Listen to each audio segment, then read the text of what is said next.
वाटते भक्तांना देव कशा आशीर्वाद देतील, भक्त त्याच्यासाठी आपली आस्था दाखवत नाही. भक्तांची आस्था आहे म्हणून ते विश्वास ठेवतात आणि त्याच विश्वासाने मी पुढे लढत गेली आणि देव जो खरा आहे त्याच्या पाठीशी असते. आज तो खऱ्या अर्थाने सगळ्यांसमोर दिसलेला आहे. तोडीबाज म्हटलेला आहे. काल मोठी रॅली निघाली होती प्रहारची. मी सगळ्यांना एवढंच म्हणते, माझ्यापेक्षा सगळे खूप सिनियर आहे आणि जेवढेही नेते माझ्यावर बोलतात मी फक्त तेवढीच विनंती कर सकते की एक महिलावर पातळी सोडून बोलू नका. कारण एक महिला मैदानात उतरते तर एक आई म्हणून, बहीण म्हणून, सून म्हणून उतरते आणि पातळी सोडून जेव्हा एखादा नेता बोलते तर असं वाटते की त्यांनी जन्म कोणाचे पोटातून घेतलेला तो विचार मलाही सुद्धा पडते. त्यांनी फक्त तेवढाच लक्षात ठेवा आणि एक महिलावर मग टीका करा. खरं जे होता दूध का दूध और पाणी का पाणी या सुप्रीम कोर्टचे माध्यमातून आपल्या सगळ्यांचं समोर आला, त्याच्याबद्दल मी आपले सुप्रीम कोर्टचे मनापासून धन्यवाद करते की हे नवनीत राणाचा विजय नाही आहे, हे आमचे छत्रपती शिवाजी महाराजांचे विचारावर चालणारे, डॉक्टर बाबासाहेब आंबेडकरांच्या विचारावर चालणारे त्यांचे मुलं जे मायेसारखे माझे रूपामध्ये या क्षेत्रामध्ये लोकांच्या सेवेसाठी आहे, आज त्याच्या बाजूनी निकाल लागला म्हणून त्यांच्या मनापासून खूप खूप धन्यवाद करते. खूप संघर्ष केला मी आणि खूप कठीण दिवस मी पाहिलेले आहे. कारण 13पासनं नवनीत राणा जेलात जाईन, नवनीत राणाला सजा होईन, नवनीत राणाला असं होईन, ऐकत आमची लहान मुलं जे 2 मुलं आहे तेही मला विचारायचे, आई तू काय केलं आहे जे तुला जेलामध्ये हे लोक टाकणार आहे. तर मला वाटते आज त्याची खरं जे आहे ते आज आलं.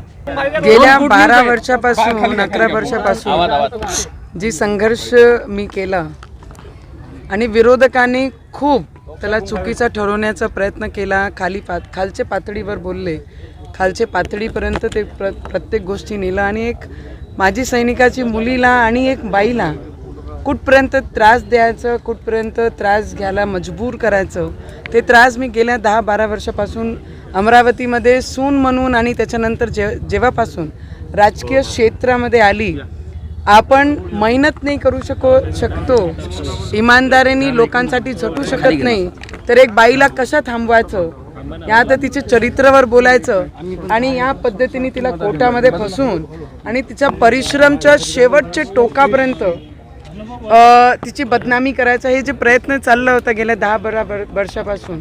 आमचा मेसेज नेहमी राहते की आम्ही गोरगरिबांसोबत आहे, शेतकऱ्यांसोबत आहे, शेतमजदुरांसोबत आहे, महिला युवक यांचे पाठीशी आहे आणि जेही आम्ही करू येणाऱ्या काळामध्ये आणि जे आम्ही केलेलं आहे तर त्यांचे उज्ज्वल भविष्यासाठी, माझे अमरावतीकरांचे विकासासाठीच मी करत आलेली आणि येणाऱ्या भविष्यामध्ये मी सामान्य व्यक्ती आहे हे दाखवण्याचा प्रयत्न नेहमी माझा राहिलेला आहे. कारण मातीमध्ये राहून मातीचे लोकांसाठी काम करणं हेच माझा उद्देश राहिलेला आहे नेहमी आणि येणाऱ्या भविष्यामध्ये सुद्धा तेच राहणार. देवेंद्रजी म्हणाले होते मातृशक्तीला कोणी संपू शकणार नाही. आता ज्या पद्धतीने आता निवडणुकीचा रिंगणात आहे, तुम्हाला संपवण्यासाठी किंवा ज्या पद्धतीने प्रयत्न केले, मला वाटते माझी जबाबदारी आणि कमळाची ही माझ्या अमरावतीकरांनी घेतलेली आहे.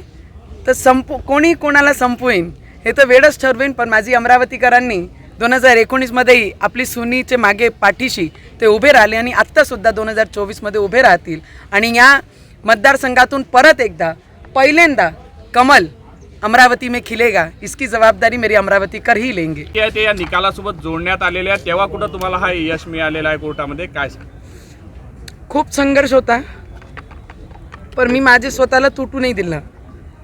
आम्ही लढलो, आम्ही मैदानात दटून राहिलो, लोकांना विश्वास देत गेलो की 19मध्ये जेव्हा लोक माझा विरोध करायचे मंचावर, मी हेच सांगायचे लोकांना की मी खरी आहे, माझ्यावर विश्वास ठेवा आणि त्यांनी विश्वास ठेवला आणि 2019मध्ये मला खासदार केला. आज परत या मैदानात आहे आणि मी आज फॉर्म भरला. आनंद या गोष्टीचा वाटते की एकाने जन्म दिला आणि दुसऱ्याने जीवनदान म्हणजे माझी अमरावतीनी.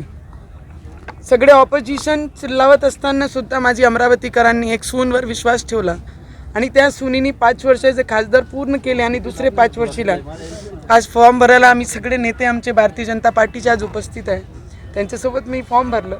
आनंद याच गोष्टीचा आहे, किती ऑपोजिशन ओरडले तरी माझा परिवार, माझा कुटुंब, माझे सासरवाडी म्हणजे अमरावती, त्यांनी माझ्यावर विश्वास ठेवला आणि आज अमरावतीकरांच्या विश्वासाची जिंकाय, फक्त नवनीत राणाची नाही आहे. किती लाखांनी विजय होईल असा आपल्याला विश्वास आहे? कारण प्रकाश आंबेडकरांनी असं म्हटलं होतं का तुम्ही फ्रॉड आहात आणि तुम्ही जेलमध्ये जाणार. आता त्यांना उत्तर मिळालेलं आहे, ते संविधानाची नेहमी भाषा करतात. संविधानानं उत्तर मिळालं, काय सांगता?